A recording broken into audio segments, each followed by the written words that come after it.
mental d'acier. On arrive à Nassau. Hey, on arrive à Nassau. On arrive à Nassau. Now, come on, you're in a better mood than you were 30 seconds ago. Admit it! Don't make me beat it out of you. All right, welcome to Ask or Tell Me Anything. It's the show where the host doesn't really know very much and has no one more knowledgeable than you to talk to. So you have to be knowledgeable. And the pressure's all on you is what I'm saying. I'm making no claims about myself. The pressure's on you to make this an exciting show. One thing that we love, though, we love a through line from a previous show to a modern show. So last week, modern is completely the wrong word. Anyway, you'll see what I mean by this. So joining us now, by the way, the number is 888-720-9677, 888-720-WNPR. So if you've just been sealed inside a mummy's tomb, see if you can just get one hand free, get it on the phone, and just call us and tell us what's happening to you right now. But right now, I believe this is my primary care ceramicist, Susan from Bolton, because I have to set this up. So last week we had a caller who said that the grills of cars were increasingly angry looking. And I perhaps impertinently asked if she had gone car shopping in an animated cartoon. But it's possible. It's possible. So, and I did ask, I said, during the ensuing week, if anybody would care to just, make an effort to look at the grills of cars. I think I did once or twice look at a grill of a car. But Susan has done something about this. Susan, you have the floor. Hi, Colin. Hi. I'm a long-time listener and a long-time fan, but a first-time caller. This is exciting. And I am also your as you call it, PCC. But can I say I actually prefer the PCP, standing for Primary Care Potter. Okay, Primary Care Potter. Okay, I can make that work. Yeah, it's a little confusing because it has other meanings, but we can make that happen. I should say I'm using right now a coaster that you made right now. You can hear the little clank. Good. I hope they're all in one piece still. Good. Yes, we haven't let the people from the wheelhouse try to play with them and smash them, but we don't let them. They're not Frisbees, no. Right. So last week, a woman named Chris called in, and her topic, as you said, was the front grills of cars and the front area of cars. And she hit right on a subject that's one of my pet peeves and has been for decades, really. I keep my vehicles a long time.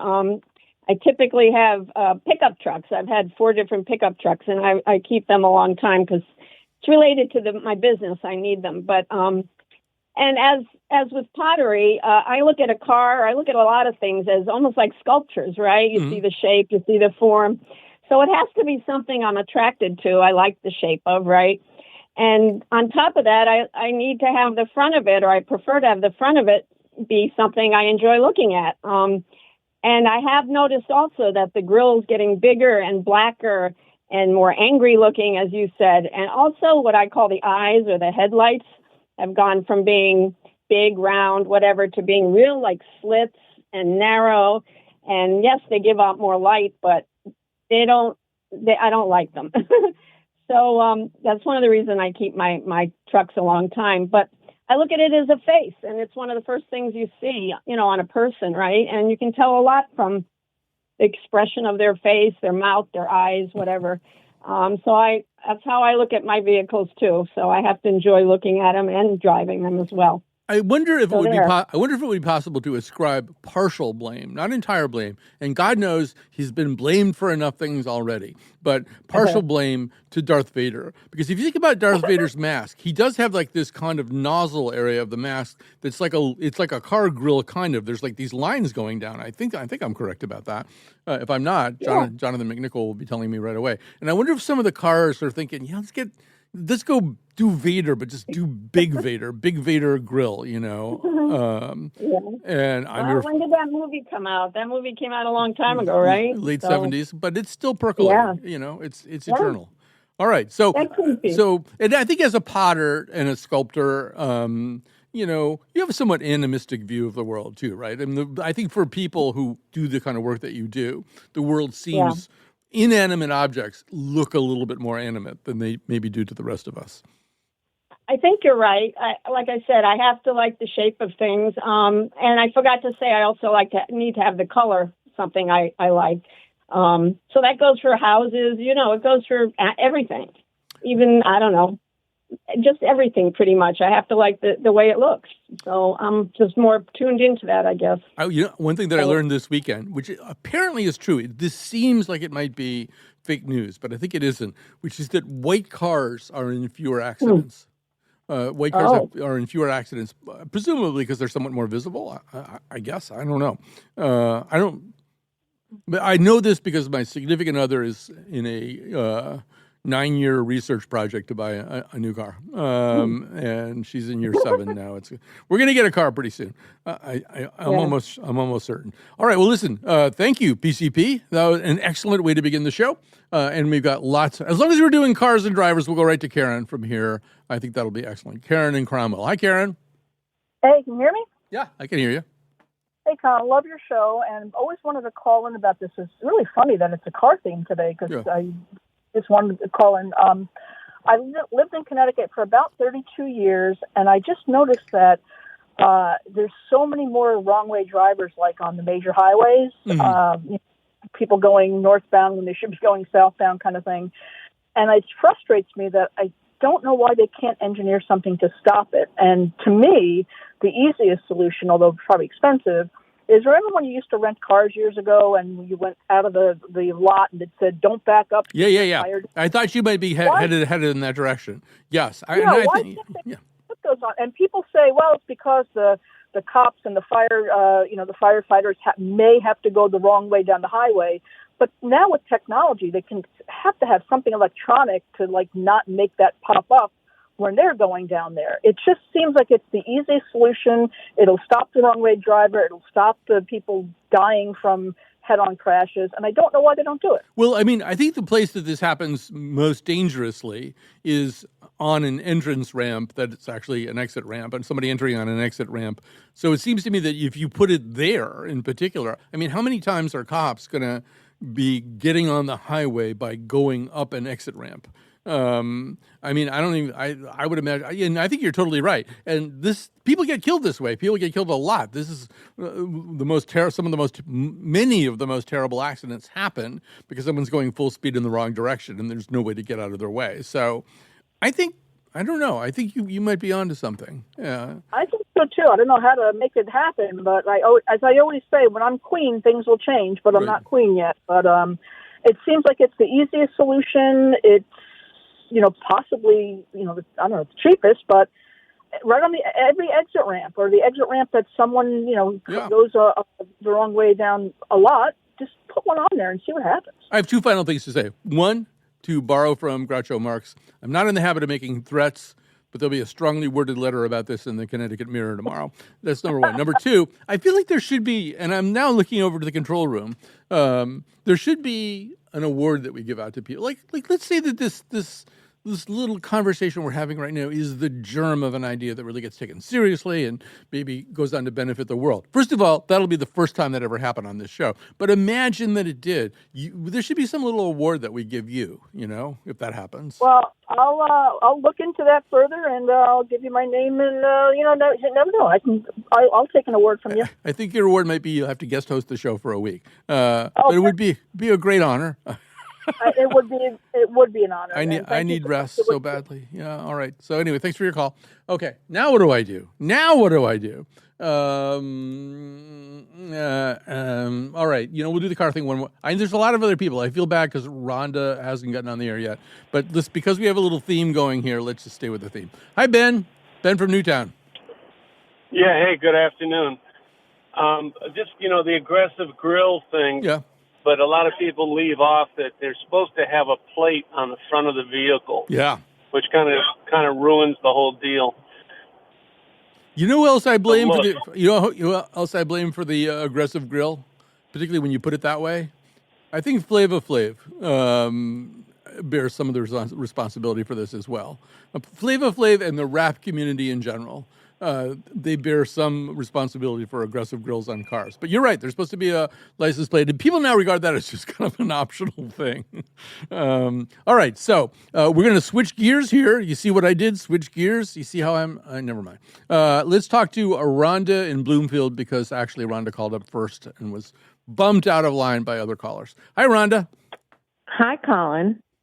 I'd like to talk about a grassroots group of local women activists who are doing a bit of political street theater to call attention to the over 300 words and terms the White House has effectively banned from federal government websites and agencies and stricken from federally funded contracts and research proposals. They're not just words that the administration would label as woke, but they're universal terms that we use every day, like mental health, advocacy, affordable housing, science-based, fluoride, elderly, neighborly, accessible. I mean, it's a shocking list of words. It is. And most people do not realize that these words have been effectively banned or made to disappear from official government business. No, you're absolutely right. And so the street theater, is it like you go to the Wintonbury Mall and... Well, what we're doing is we're lining up some appearances now for summer and through fall. And it's a group called Progressive Women of Greater Hartford. We go by PROWO for short, PRO, capital WO. We have over 200 members. The number has tripled since January 20th because of you-know-what. And there's about 25 of us. You're saying PRO really has mojo at this point. We have mojo, and we have PRO Mo, which is a younger auxiliary group of women who have become active in politics despite the fact that they are juggling family and career. Yeah. So they have made it a priority in in their lives to do something. They're like Mo Better PRO. Yes, okay. They have fewer years on their sides and lots of energy. Yeah. So we have formed within the group something called Sign Squad, and it's this Sign Squad that performs a call and response high energy demonstration called Words That Matter. And the first time we did this it coincided with the No King's Day of Defiance on June 14th at the state capitol. And what we do is we assemble, we hold up cards that show the words and phrases that have been scrubbed by the Trump administration. We talk about how these words are sacred to our democracy and they stand for facts and values and principles that we believe in. And we invite the crowd to join us as we shout out this vocabulary, the very words that Trump is determined to banish from official government operations. In all seriousness, I salute you for that. I mean, I think that's a really great thing because, yes, I mean, so many things are being over-policed and kind of at the micro level, too. And one of them is language. And when government takes control of language and starts banning words and stuff like that, that's, one of the early signs. We still have freedom of speech the last time I've checked. You have to check every day, though. I mean, really, yes, that's seriously. That's true. Yeah. The firch thing I check for when I wake up. The people who say, the last time I checked, this was still America. One of these days, you're going to check, and it's not going to be America anymore. Listen, this is a great thing, Rhonda. I salute what you're doing. If there was some way that I could help you, Rhonda, I definitely would. And all right, let's do one more wrong way driver thing, and then maybe we'll take an early break. I need to compose myself. But Tom is on message here. Hi, Tom. Tom from Milford. Yeah, hi, Tom. This is Tom in New Milford. Oh, New Milford. Oh, my goodness. Well, they're like night and day in Milford and New Milford. Yes, okay. Yeah. Here's my simple solution for the wrong way drivers. You know those rumble strips that tell you when you're going off the side of the road? Yeah. Make a set of engineer some rumble strips that are quiet in one direction and noisy in the other direction. No, you see, the problem with it is a lot of the people who do this are hammered. I mean, let's be honest. A lot of people who are going the wrong way, like on a highway. I mean, there are some people who might respond to a little rumbling, but a lot of the people are just, they're hammered. And so I think Karen, the original caller about this, is right. You should have the kind of thing that they have where you can't drive backwards into the rental car lot or whatever it is, and they just puncture all your tires. And that'll stop you better than any rumbling ever will. All right, so we've got Superstar Iman, we got John, we got Charlie, we got Tom, Lake Como Dave. How could I leave out Lake Como Dave? Perhaps one of the founding fathers of Ask Her, Tell Me Anything. So we'll take a little break. We'll come back. We got all these great calls. Maybe we'll have your great call, too, at 888-720-9677, 888-720-WNPR. It doesn't get to me when I have to take myself out to the movies. If the timing comes out right, you won't see me put up a fight. But when the love's not on my mind, I just wanna live. 'Cause I know I stay better on my own. Sometimes it just feels good to be alone, be alone. No one's gonna ask when I'm coming home. Feels good to be alone. Feels good to be alone. Feels good to be alone. Good to be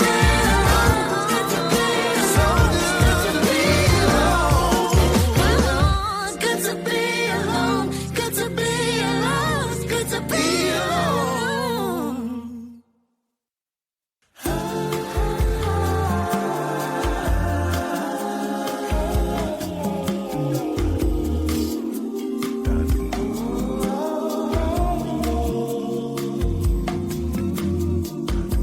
Sei de lugar de amor, longe de toda dor, aonde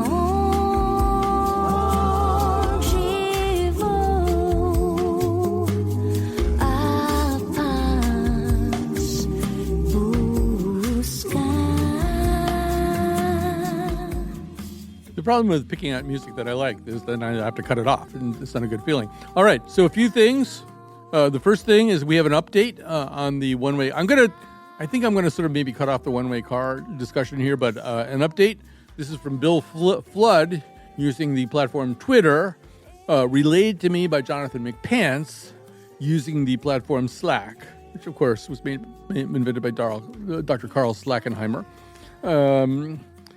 And it regards the whole idea of the spikes, where you can drive over them in one direction, but if you drive over them in the other direction, the spikes puncture your tires. So it has been studied, and it doesn't work for multiple reasons. They only work for cars going slowly. They don't stop cars going at highway speeds. And if they do work, then you've got a disabled vehicle sitting in the middle of, say, like an exit ramp or something. That's kind of dangerous too. So maybe not that, people are just going to poke holes in our ideas, and sometimes they're going to poke holes in our tires. But we have to keep thinking. We have to keep dreaming. I also wanted to say hi to Rodney. Rodney was watching on YouTube during what we call the pre-ramble, which is me talking with the camera on, but the show isn't on the air. Never mind. All right, we're going to go back to the phones. I think I've summarized everything that there is to summarize here, and I should have made a plan, but I didn't make one. So we're going to go to Lake Como Dave, and then we've got a whole bunch of other callers. We get him on too. Get to him on right away. Hi, Dave. Hi, Colin. And wow, what an honor to be on the same show with Iman. I'll keep mine moving along so we can get to her and others. But when you said what you said about a glowing small hot coal in the oven, culturally speaking, my jaw dropped, because that's kind of exactly what I'm calling it about, and I'll get to it. I think you know who this is, but I'm talking about a composer who died a little over a century ago named Lili Boulanger, Boulanger. She was the younger sister of the very famous Nadia Boulanger, who taught composers from Aaron Copland to Quincy Jones and was a renowned teacher. And Burt Bacharach, I believe. Yes, you are correct. And the real composer in the family, though, was the younger sister, Lily. And as one of the music writers on her put, to know Lily is to have a broken heart, because she died at age 24 of a terrible, internal ailment that racked her entire life. She will always kind of be an incomplete on her report card, because I believe she would have been one of the most renowned European composers of the entire 20th century. But for now, she really needs a shout out from time to time about her music. And I'm just going to mention two pieces really quickly, and I'll put links on the YouTube thing and later when you put the podcast up for this. One piece that is absolutely essential for chorus and orchestra, it's called, now I'm doing the French here, so it's Du Fond de l'Abîme, which is from the depths of the abyss. And it's also called Psalm 130. And I have no religious agenda whatsoever in life or in music, but I'm just struck by her skill in setting that very harrowing text of Psalm 130. And it's very dark and very harrowing for about the first 2/3 of it. It's a 27-minute or so piece. But the ending third of it is just astonishingly beautiful. And also in terms of her sophistication and use of harmony, it looks forward to Benjamin Britten and John Adams, who is one of our great composers now, living composers. But she also had such a grasp of what composers were going to do in the future, kind of the harmony of the, I can't say it, but octatonic side flips, harmonic side flips that she kind of pioneered, that it's so sophisticated, but absolutely glorious ending to that work. The other one is a much darker, and it's a shorter work. It's an orchestral piece of about 11 minutes. It's called D'une soir triste, of a sad evening. And it was written kind of as the Germans were on the outskirts of Paris, and she could hear the guns, and you hear that in the end of this work. But oh my goodness! I'm feeling like this is not the pick-me-up our listeners need right now, though. I'm telling you, maybe a little bit too close to home. 130. Yeah, the end of that choral work is pure uplift. It's just astonishingly beautiful. So, like I say, I'll put the links up here on the YouTube, and then when you get around to posting the podcast, I'll put it there, because maybe 2 or 3 that's people. good, yeah.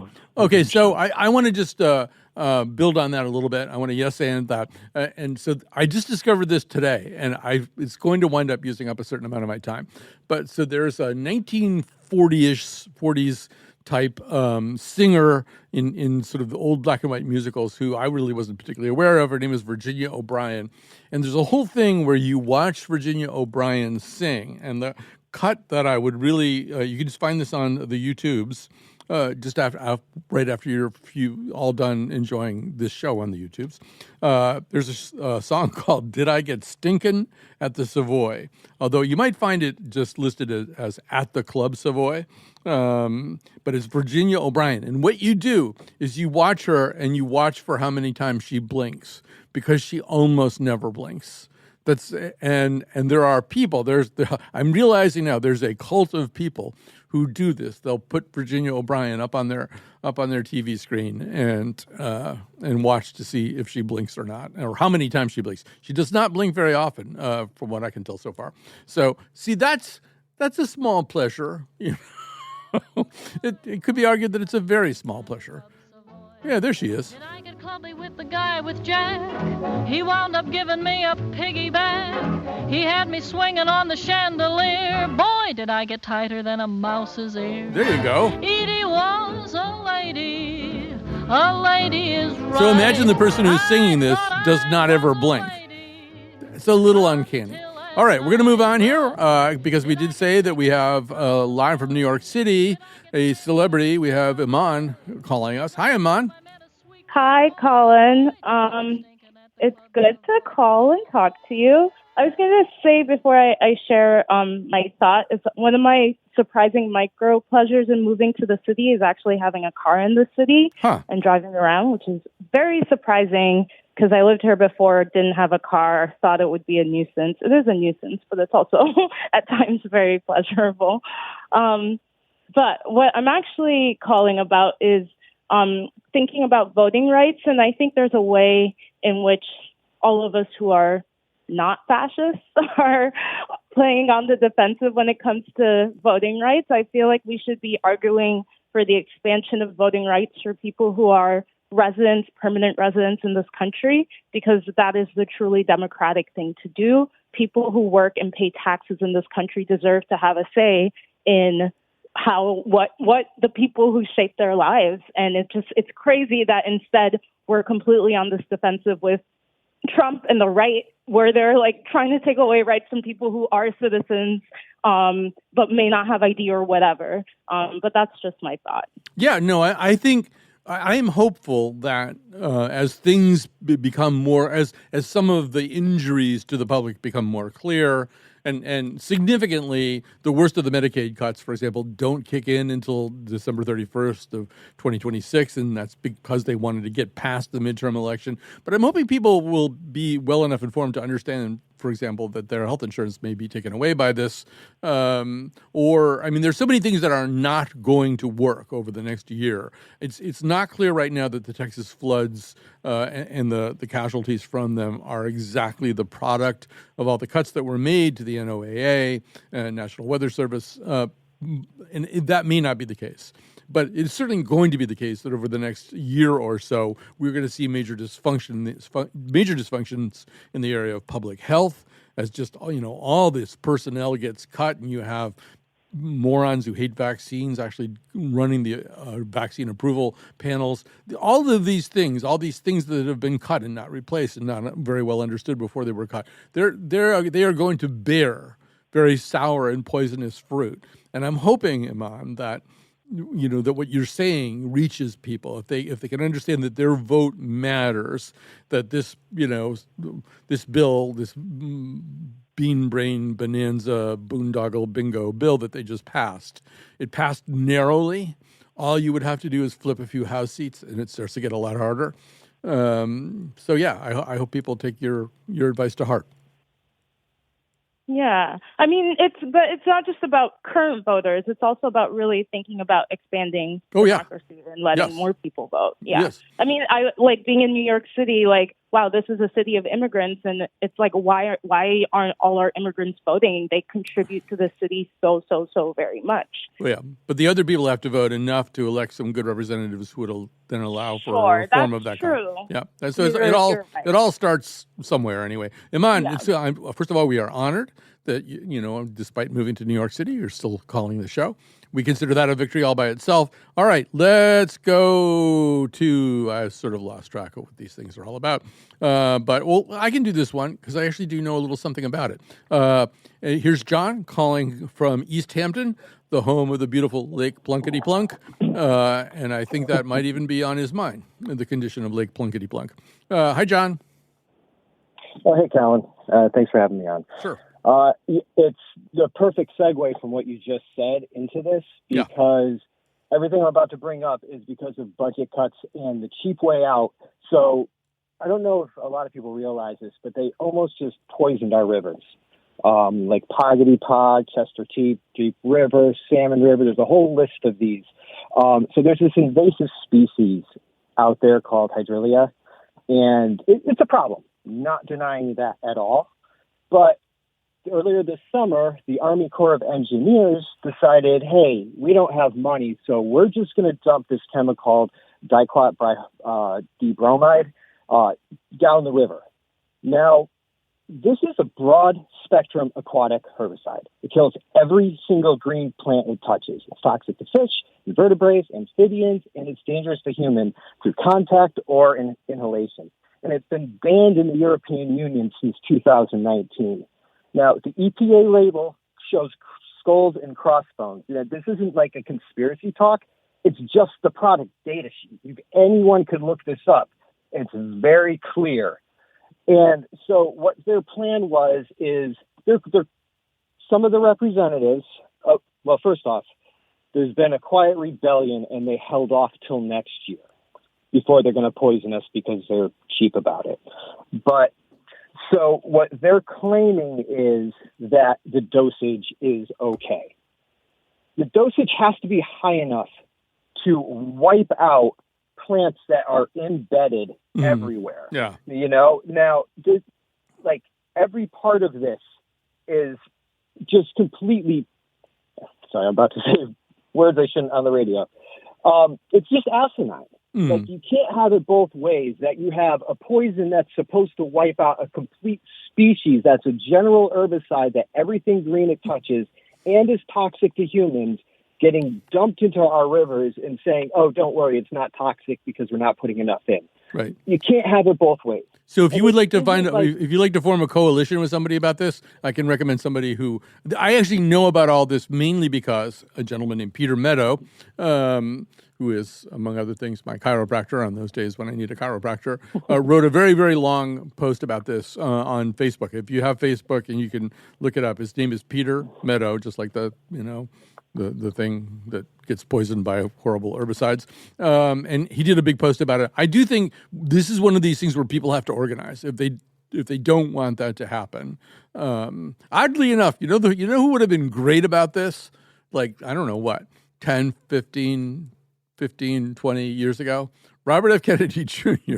Before he became this horrible person who's trying to get us all killed, he was so much about cleaning up rivers, and he was the river keeper for the Hudson and all that stuff. So maybe you get him interested. It would be good to distract him. It would be like, hey, you know what? Maybe you'd be interested in this whole thing with this thing that they're using to wipe out an invasive weed. But yes, anyway, form groups and make noise. That's how you fight these things, I think. It's hard to fight them alone. All right, so I am going to, what should I do? I'm going to, well, this seems like Charlie's call seems like it might link to the previous call. So let's try that. Charlie in Norwich. Hi, Charlie. Hi, Colin. Glad to be on.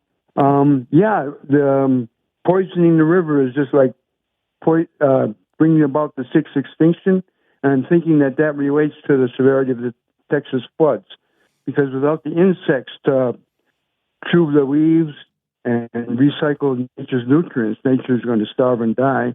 And I think it's bug poop that holds soil together anyway. So you're saying, I want to make sure I heard that correctly. You saying you think it's bug poop that holds the soil together, and maybe all of us, maybe it holds us together too. Could be. Yeah, maybe but it's anyway, the glue. Without the bugs to recycle the soil, to recycle the nature's nutrients, all the soil is going to die, dry out, and all of nature is going to burn. So. Yeah, I think about stuff like that sometimes. I try not to judge. I try not to be judgy. But when people have bug zappers, I think, well, you're just zapping a lot of bugs now, and you don't really know what these bugs do. And you don't even know whether you're getting the ones that you want to get. And the ones that you want to get, they're part of an ecosystem, and bats eat them and stuff like that. So, you'd be better off trying to convince some bats to come and live by your yard. But whenever if you live in a neighborhood where you have them, you can hear that little nyak, nyak, when some poor bug gets annihilated. But I think you're right that, bugs play a role in this, huge role in the soil. And I don't know if we're really at a point where we can draw a direct line from that to what happened in Texas, but I do feel that bug poop holds us all together. I think it holds the soil together. I think it holds reality together, and I think it holds the humankind. It holds humankind together. All right, so let's go to somebody else. We'll go to Heather in Waterbury. Hello, Heather. You've got the floor. Hi. Hello. This kind of links to your forming groups thing to do things, because things that bring you happiness and kind of get us away from this craziness news and all the stuff happening is volunteering. I volunteer in lots of different things, but I just got back from the Elks National Convention, and the Elks, we do so many things. Like we're giving, raising money for Children's Hospital, and raising money for the veterans. And it just gives you such a good feeling, especially when you're around like-minded people. Are the Elks like totally co-ed now? I mean, just sort of men and women all together? They are. My mom still thinks that I'm an Emblem Club member, but no, they have become co-ed, and I'm a young member, and I'm trying to get almost a couple of my friends have also joined, but just trying to get it young and fresh. Yeah, it's time to make. Let's make the Elks cool. Let's make the Elks cool again. Make Elks cool again. Mika. Yeah, well, Mika, yeah, because I mean, there's just so much you can do, and it's family friendly too. Yeah. I mean, there's drinking and bingo, but we there isn't so like it's like Fred Flintstone where you have to wear those hats. Like remember Fred had to wear the thing with the antlers and stuff. The He-Man Woman Hater Club or something like that. Yeah. All right, first of all, nothing lifts my spirits like a happy elk, and Heather is clearly a happy lady elk, if I may use that term. Iman's going to call me back right now and say, you can't say happy lady elk. But I did. And this is still America. And yeah, you might want to ban some terms. I'm saying this direct to camera right now. You might want to ban some terms like happy lady elk. But this is still America, okay? All right, so we're going to take a little break. We'll come back. We've got Mike. Want to talk about Diddy. And we got Kate, and she doesn't want to talk about Diddy. And so we have balance. Victim of something that I found wrong. Try to get closer to the truth. If I'm supposed to be with you, is it me or you that has to play the game? 'Cause if we don't talk, there ain't a damn thing changed. Is it me or you?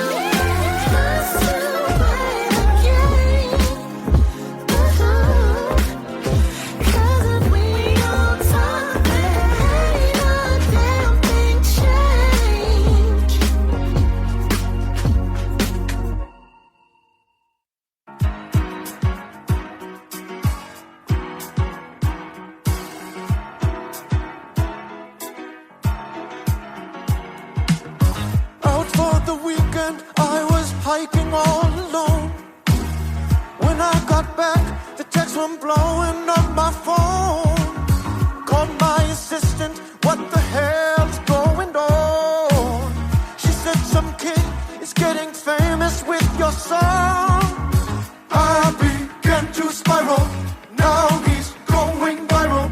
The kid can barely even sing. Yo, but the hits keep coming, going in. Everybody going in, yo. Move that body going up, up, up, and slow. Going down, down, down, let's go. So stupid. Ayo, everybody going in, yo. Move that body going up, up, up, and slow. This is not the song I wrote. I spent a lifetime writing hits to pay the bill. So the subtext of that, by the way, is Maestro's Choice. Dylan Reyes, our technical producer, picked out that song. It's a song with a story. And the story's about some guy who thinks that, no, it's Michael McDonald thinks somebody stole his song, right? That's Michael McDonald. He's singing. Putatively, that's Michael McDonald singing about how some young kid stole his song.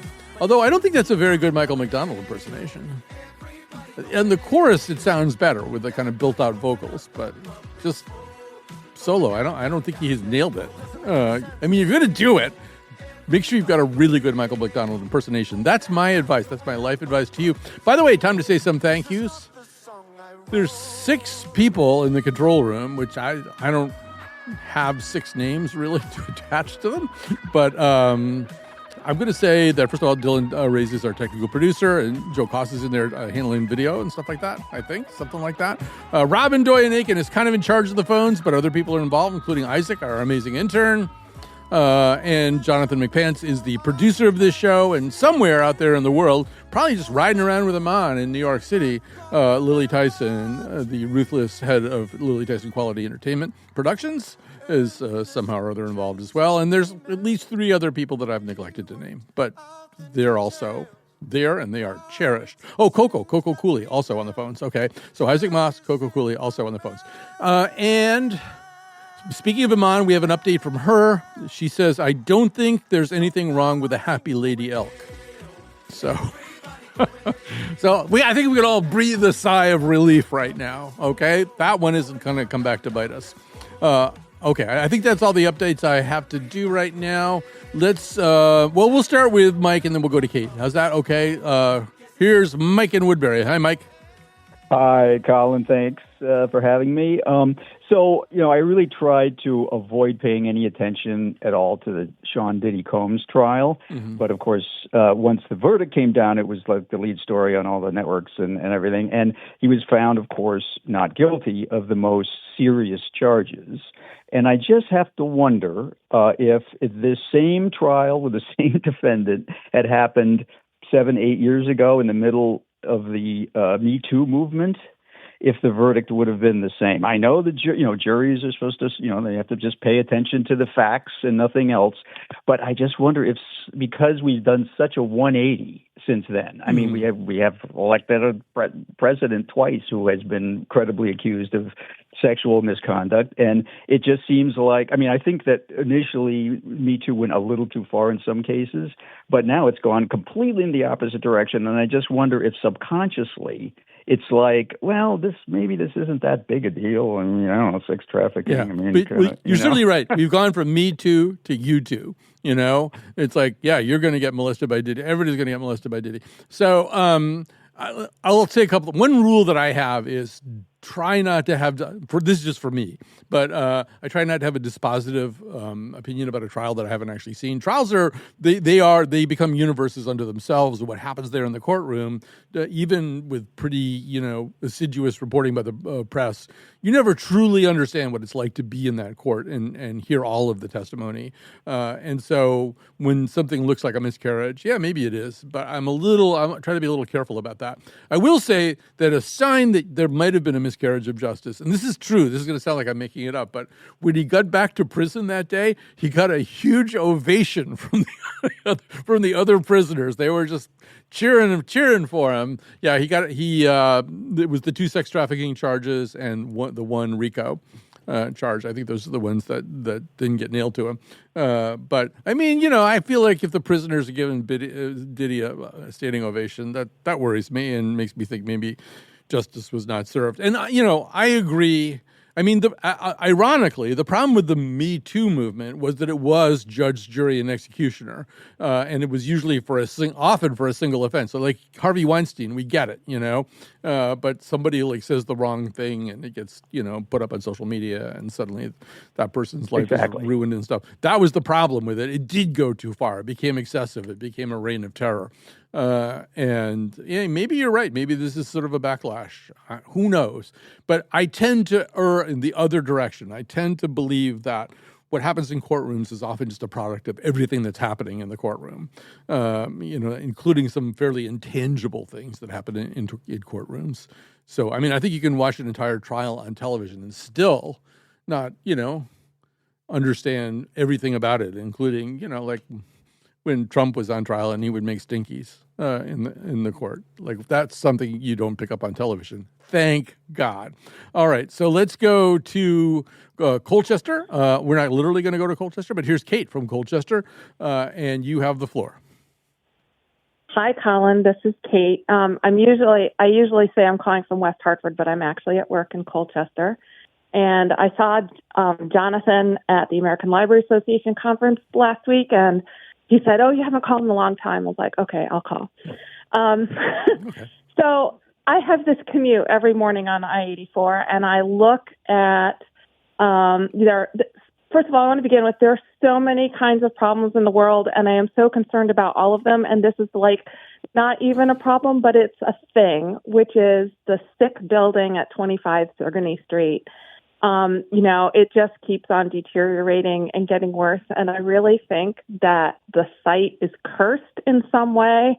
And I think we need to take that building and demolish it and the parking structure and start over, bring in, I don't know, some podunk or Tunxus, shamans or whoever got offended. Put in a park or something, because this is clearly never going to work. Is this the building that's over by the Aetna that used to have the Connecticut Culinary Institute was in there and stuff like that? No, it's just down. If you go just under 84 onto Sigourney Street, heading over to Trinity College, the big tall building that was the sick building that the state built, and then the state finally unloaded it in February of 2020. And now there's like broken windows and there keeps being graffiti. And, I just think it's cursed and we just gotta remediate. Is it called the Sick Building because it's not named after Arthur Sick or something? It's called the Sick Building because there's something sick about it. Because when the state of Connecticut built it as an office building for its workers, and then they got sick in it, and they ended up having to close the building because the state employees were like, "No, we are not working here." Huh. Well, I'm sure that this building was in my consciousness at some point because it's the kind of thing that would be in my consciousness at some point, but I don't remember much about it. And now I want to go look at it and have an opinion about it all over again. I do feel as though in terms of federal monies, I feel like, probably Doge and the Trump administration, Native American shaman services are probably no longer federally reimbursed. It just feels like one of the things they got rid of right away.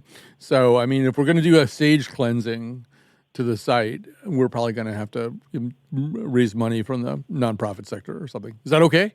You work in libraries. You understand what this is like. You understand the mess we're in right now better than I do. We're in such a mess. Yeah. We're in such a mess. It almost makes you want to start a street theater group and start saying forbidden words. And so maybe we'll do that as well. We'll do that. We'll get the forbidden word street theater people. Are they called Prowo? Is that their name? We'll get Prowo to have a powwow. They'll have some mojo. They'll bring their mojo and they'll do a powwow, and we'll cleanse the evil spirits from the sick building. And something good will have come out of this show, which will be the first time. But there had to be a first time. They say that there's always a first time.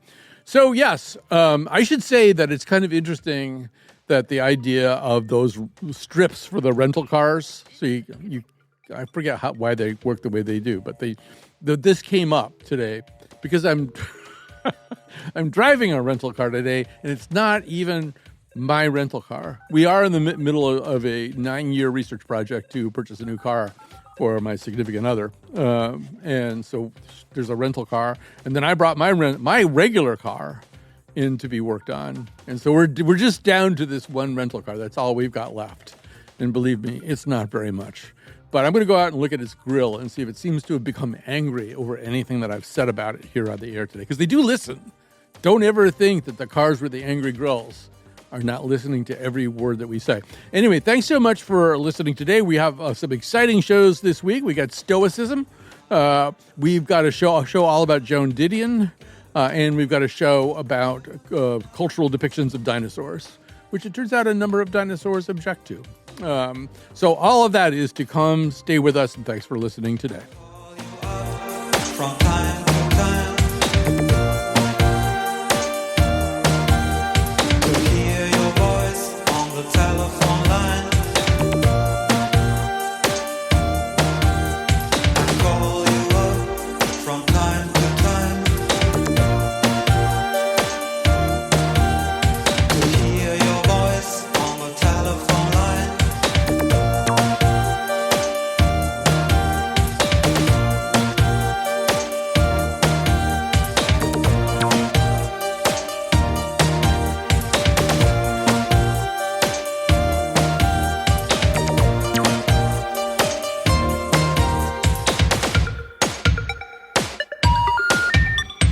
The number you have reached has been disconnected.